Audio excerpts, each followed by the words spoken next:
So guys, nag-assemble ako ng pump ng swimming pool. Actually dati, meron na rin akong pump kaso mo nasira.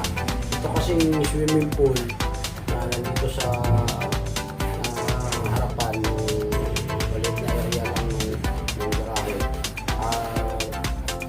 Functionable noong maliliit pa yung mga anak ko. Ngayon, siyempre, tumanda na sila, napabayaan nyo ito.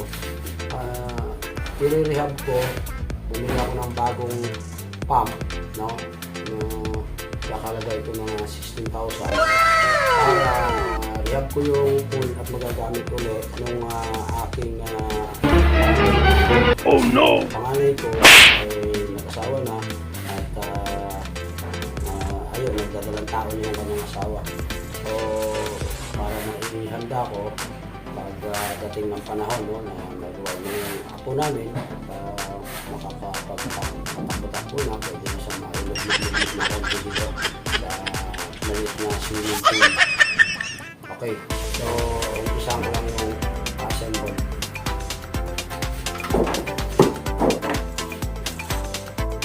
Actually guys, ito, inanda ko na lang din yung mga materials, pero mamaya magpuputol pa ako. So sa ngayon, pinahanda ko lang siya.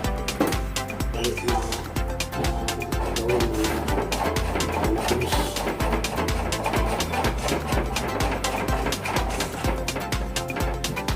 So ito yung suction tube.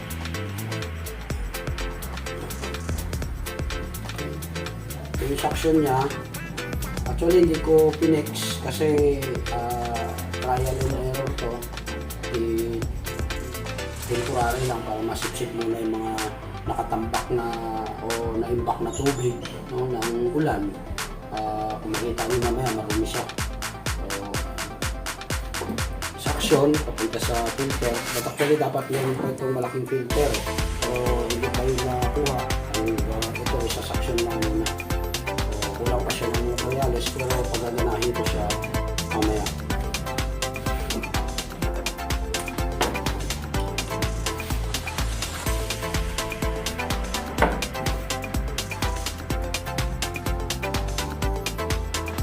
Guys, DIY lang. Hindi ko na pinagagawa. Yung mga kaya ko kasing gagawin, hindi ko na pinagagawa kasi sayang kung sayang yung pera, no? Kaya ko naman. Ulit-ulit ko na sinasabi yun, pero ganun.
advertisement para sa kalaman na lahat.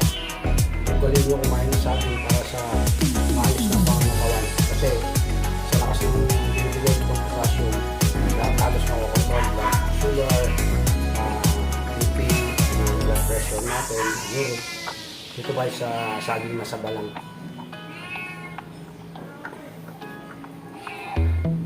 Niluto to, pinirito, pero wala siyang asukal. Yum. Sarap. Yes.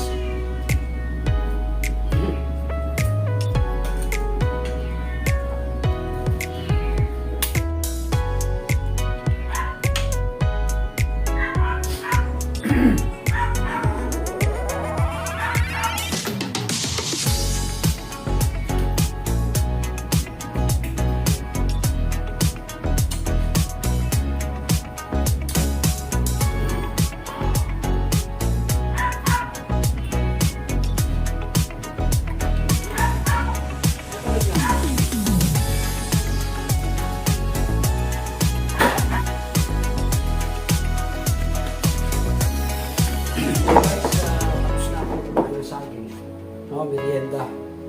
Actually, tanghalian ko na yan. Tanghalian ng mga bigado yun. So, let's check tayo guys.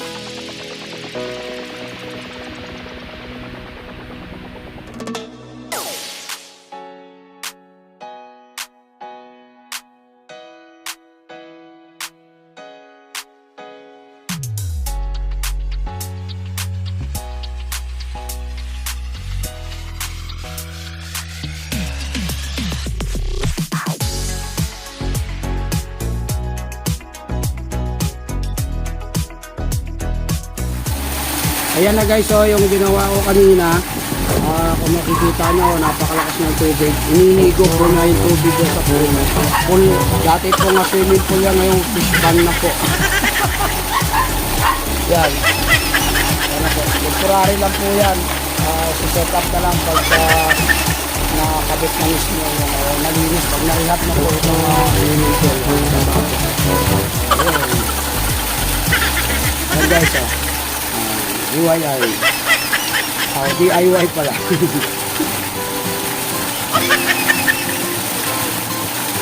Malakas, di ba? Saglit lang umigod ng isang tubig to. Guys, ito yung kabuuan ng pool natin. Sa gilid lang ng bahay.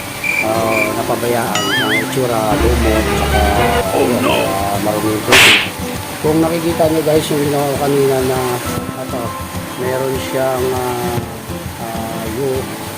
na parang yun, palikot pababa. Kasi yung purpose ko doon guys, kaya ginawa yan para lagi siyang may tubig, no? Hindi mo na ipa-primer yung motor. Ayan guys, hindi mo na ipa-primer yan para lumabas yung yung tubig para makapag-suction siya agad. Hindi na siya mahirapan umigop kasi meron siyang pundong tubig. Okay? Ayan guys. Diba, lakas ng tubig.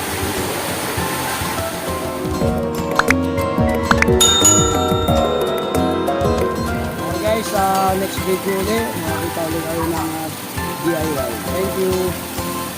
Ingat po tayo lahat.